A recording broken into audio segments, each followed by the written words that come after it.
দর্শক, এ পর্যায়ে আমরা জাতীয় স্মৃতিসৌধে সাভারে যেতে চাই। সেখানে মুক্তিযুদ্ধের বীর শহীদদের প্রতি শ্রদ্ধা জানাতে আমরা দেখতে পাচ্ছি ভারপ্রাপ্ত রাষ্ট্রপতি হাফিজ উদ্দিন আহমেদ বীর বিক্রম উপস্থিত হয়েছেন।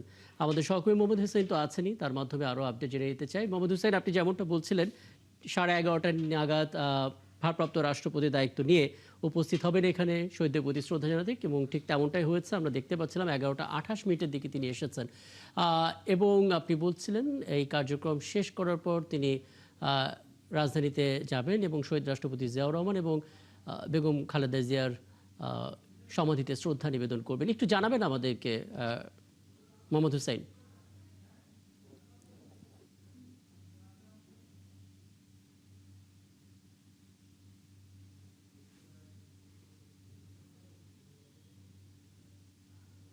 রাষ্ট্রপতির দায়িত্ব নেওয়ার শুরুতেই তিনি সাভারের জাতীয় স্মৃতিসৌধে মহান মুক্তিযুদ্ধে আত্মদানকারী বীর স্মৃতির প্রতি শ্রদ্ধা জানাতে জাতীয় স্মৃতিসৌধে এসেছেন। আমার ক্যামেরার সামনে ভারপ্রাপ্ত রাষ্ট্রপতি বীর মুক্তিযোদ্ধা মেজর প্রাপ্ত হাফিজউদ্দিন আহমদ বীর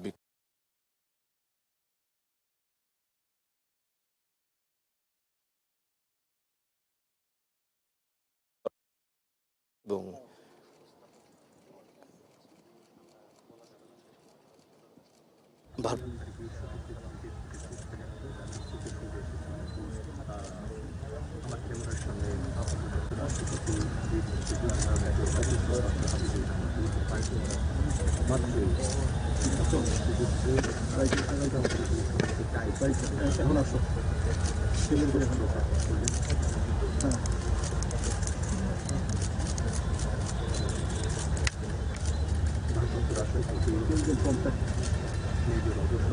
সরস্বতী সম্মানগণ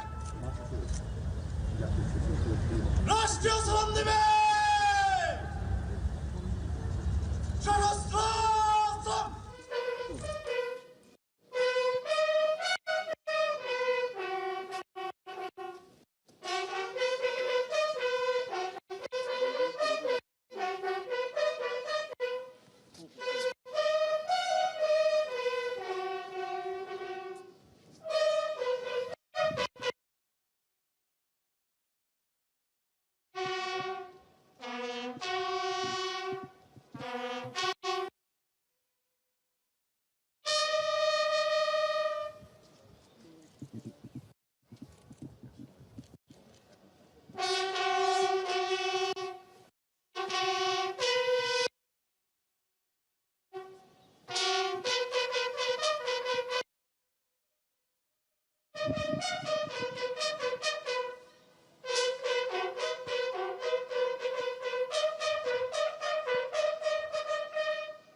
আমরা দেখতে পাচ্ছি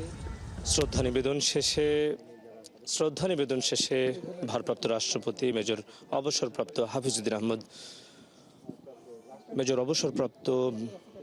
হাফিজউদ্দিন আহমদ বীর বিক্রম তিনি মাত্রই বেরিয়ে গেলেন এবং আজকে এই স্মৃতিসৌধে শ্রদ্ধা নিবেদন শেষে তিনি কিন্তু এখানকার যে পরিদর্শন বই রয়েছে সেই পরিদর্শন বইয়ে স্বাক্ষর করবেন। এর পরবর্তীতে তিনি জাতীয় স্মৃতিসৌধ থেকে বেরিয়ে তিনি শেরেবাংলা নগরে শহীদ রাষ্ট্রপতি জিয়াউর রহমানের সমাধিতে শ্রদ্ধা জানাবেন এবং একই সাথে প্রয়াত প্রধানমন্ত্রী বেগম খালেদা জিয়ার সমাধিতে শ্রদ্ধা জানাবেন। আপনি জানেন যে গত পরশুদিন 22তম রাষ্ট্রপতি মোহাম্মদ শাহাবুদ্দিন পদত্যাগ করেছেন। স্পিকার হাফিজউদ্দিন আহমেদ তিনি ভারপ্রাপ্ত রাষ্ট্রপতির দায়িত্ব নিয়েছেন এবং এরপরে এই আজকের দিনে অর্থাৎ আজকের দিনে সকাল 11:30টার পরেই মহান মুক্তিযুদ্ধে বীর শহীদদের প্রতি স্মৃতির প্রতি শ্রদ্ধা জানিয়ে জাতীয় স্মৃতিসৌধে রাষ্ট্রীয় কার্যের প্রথম আনুষ্ঠানিকতা শুরু করলেন এবং এর মধ্য দিয়ে তিনি কিন্তু বার্তা দিলেন মহান মুক্তিযুদ্ধের চেতনাকে সমুন্নত রাখার, একই সাথে গণতন্ত্রকে সুসংহত করা, পাশাপাশি বাংলাদেশের মানুষের যে আকাঙ্ক্ষা সেই গণ আকাঙ্ক্ষার বাস্তবায়নের সে অনুযায়ী কাজ করবার। মোহাম্মদ হুসাইন, আপনার মাধ্যমে পুরো ছবিটা আমরা দেখলাম। ভারপ্রাপ্ত রাষ্ট্রপতি হিসেবে দায়িত্ব নেওয়ার পর আজ এই স্মৃতিসৌধে মুক্তিযুদ্ধে বীর শহীদদের প্রতি শ্রদ্ধা নিবেদন করলেন হাফিজউদ্দিন আহমেদ বীর বিক্রম, এবং আপনি বলছিলেন পরিদর্শন বই স্বাক্ষর করা হবে। এরপর এখান থেকে রাজধানী শেরেবাংলা নগরে এসে শহীদ রাষ্ট্রপতি জিয়াউর রহমান এবং বেগম খালেদা জিয়ার সমাধিতে শ্রদ্ধা নিবেদন করবেন তিনি। নিশ্চয়ই আরও আপডেট পরবর্তীতে ক্ষণে ক্ষণে আপনার কাছ থেকে পেতে থাকবো। হুসেন মোহাম্মদ যুক্ত হয়েছিলেন, বলছিলেন সাভার স্মৃতিসৌধ থেকে।